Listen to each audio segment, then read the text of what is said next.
தமிழ் நண்பர்கள் அனைவருக்கும் வணக்கம்.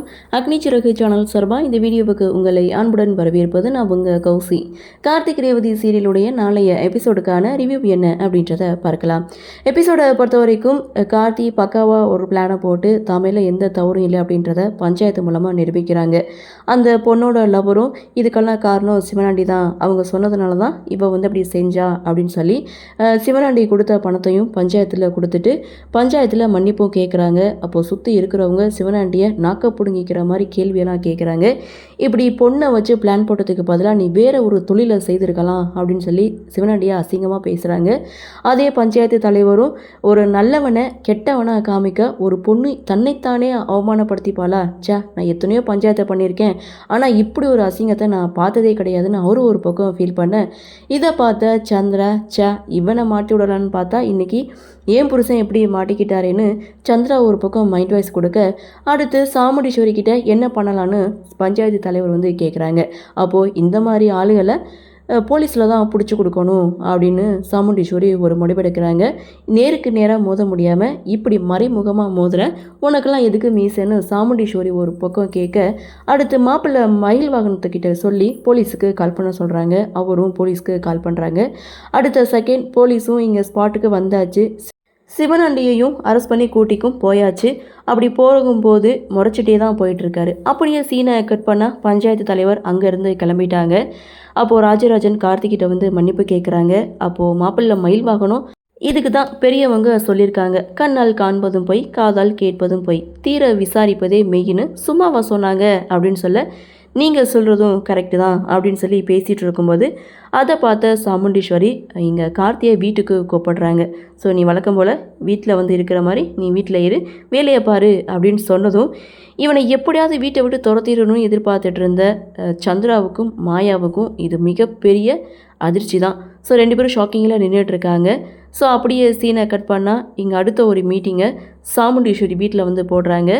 எனக்கு உன் மேலே நம்பிக்கை இருந்துச்சு, ஆனால் சூழ்நிலையும் சந்தர்ப்பமும் உன்னை ஊரை விட்டும் இந்த வீட்டை விட்டும் போக சொல்லிடுச்சு. அவர் எடுத்த முடிவுக்கு என்னால் மறுப்பு தெரிவிக்க முடியலை, ஆனால் என் உள் மனசு சொன்னிச்சு நீ தப்பு செஞ்சுருக்க மாட்டேன்னு இங்கே சாமுண்டீஸ்வரி ஒரு பக்கம் கார்த்தி மேலே நம்பிக்கை வச்சு பேச, அந்த இடத்துல ரேவதியும் அதே தான் சொல்கிறாங்க. ஸோ மேலே எந்த தவறும் இல்லைன்னு நிரூபிச்சாச்சு அப்படின்னு சொல்லும்போது அந்த இடத்துல சாமுண்டீஸ்வரி மாப்பிள்ளை மயில் வாகனத்தை தான் பாராட்டுறாங்க. ஏன்னா இத்தனை பேர் அவன் மேலே நம்பிக்கை இல்லாமல் பேசினாலும் நீ மட்டும் டிரைவரை நல்லாவே புரிஞ்சு வச்சுருக்க, அதாவது நீங்கள் மட்டும் டிரைவரை நல்லாவே புரிஞ்சு வச்சுருக்கீங்க மாப்பிள்ளை அப்படின்னு சொல்லி சொல்ல, அந்த இடத்துல மாப்பிள்ளை மயில் வாங்கணும் சொல்கிறாங்க. இவர் இந்த வீட்டுக்கு வந்ததுலேருந்து அவர் நட உட பேச்சு எல்லாமே நான் கவனிச்சிட்டு தான் இருக்கேன், அதனால தான் அவர் மேலே எனக்கு நம்பிக்கை இருந்தது, அவர் எந்த தப்பும் செய்திருக்க மாட்டார்னு இவர் ஒரு பக்கம் நம்பிக்கையாக பேச, ஆனால் இங்கே சந்திராவுக்கு மட்டும் இது சுத்தமாக பிடிக்கவே இல்லை.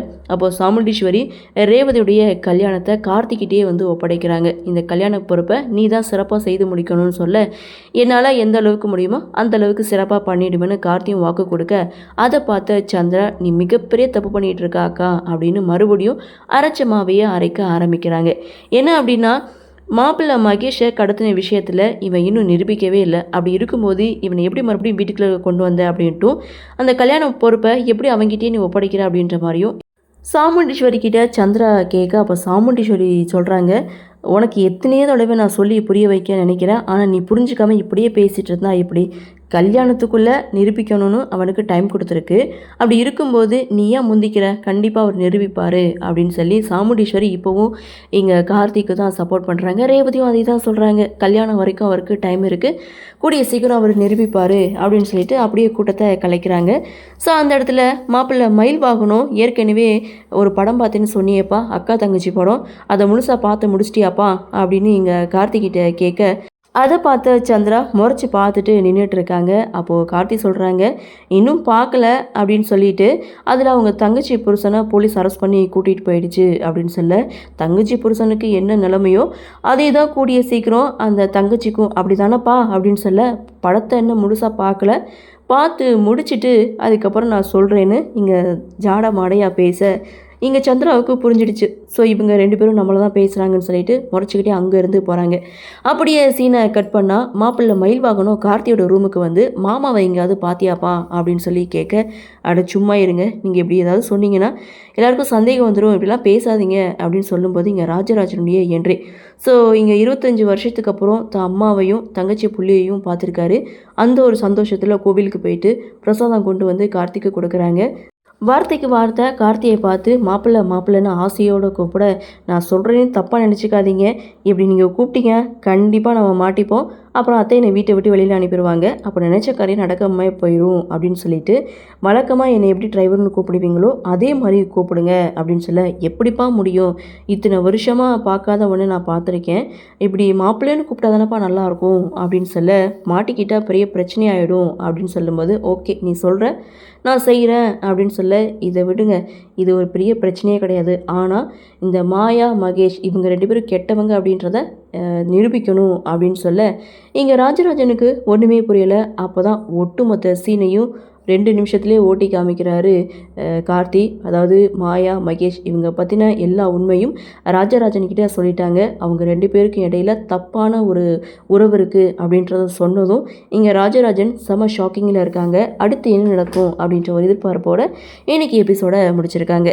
பார்க்கலாம் அடுத்தடுத்து என்ன மாதிரியான சுவாரஸ்யத்தோடு கதைகளை நகர்வை கொண்டு வராங்க அப்படின்றத நாமளும் பொறுத்திருந்து பார்க்கலாம்.